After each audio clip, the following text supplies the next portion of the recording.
Hey everybody, I took a brief hiatus as I'm busy with school and such, but we're going to take a look at our GFS 10-day snowfall outlook. Um, so again, we saw a burst of heavy snow with the recent systems here in the Ohio River Valley, Indiana, Illinois, and such. Illinois, I'm sorry, not with the S. But now we're seeing a little bit of a lull, a bit of a dull phase, and we're going to see some breaks in that snowpack. So it is interesting that the GFS has a snowstorm for the Carolinas.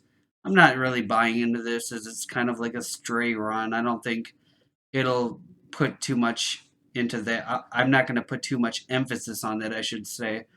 Um, and then again, here's some snows here in the Canadian region and then in the Northwest. But overall, this is looking like a decent snow picture in terms of like it's not a lot of snow. This is really a break from what we've been seeing. Um, let's take a look at our Penn State E-wall just to get a better grasp on the overall picture. We're going to take a look at our satellite imagery.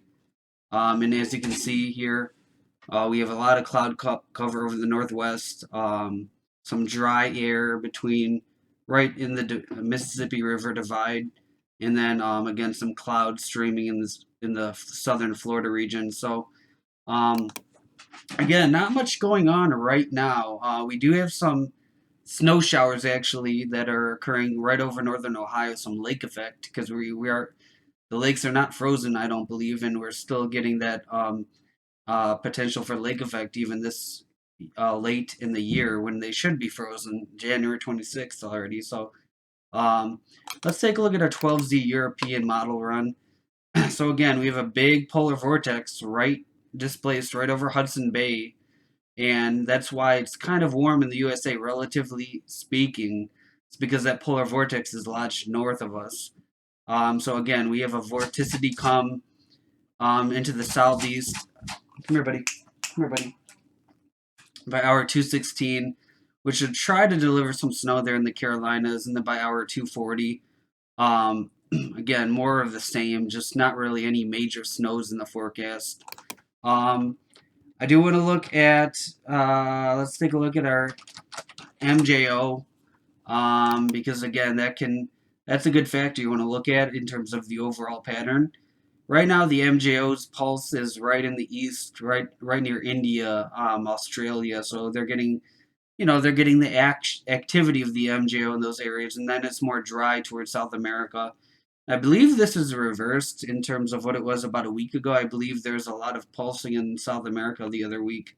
Don't quote me on that, but let's take a look at our forecast. And again, I'm not good with what the phases are. I don't have them memorized, but let's just go over the phases again.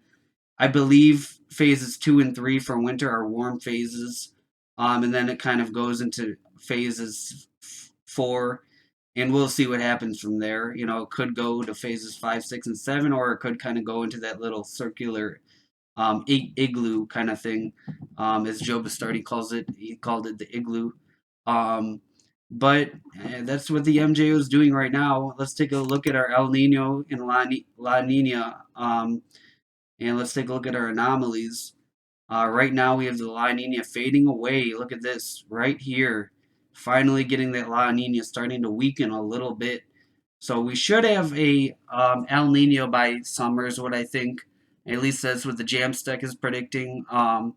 We'll have to see how that cooperates with all the other factors like, the PDO and ultimately the trade winds and how they develop over the Pacific Ocean. So um, but yeah, just want to do a quick little update on those things. And again, not much happening in the snow department over the next 10 days, but as you know, weather can change just like that. So make sure you stay tuned to my updates. Anyone on YouTube that does weather updates, and also your local in the NOAA, your national government agencies for weather.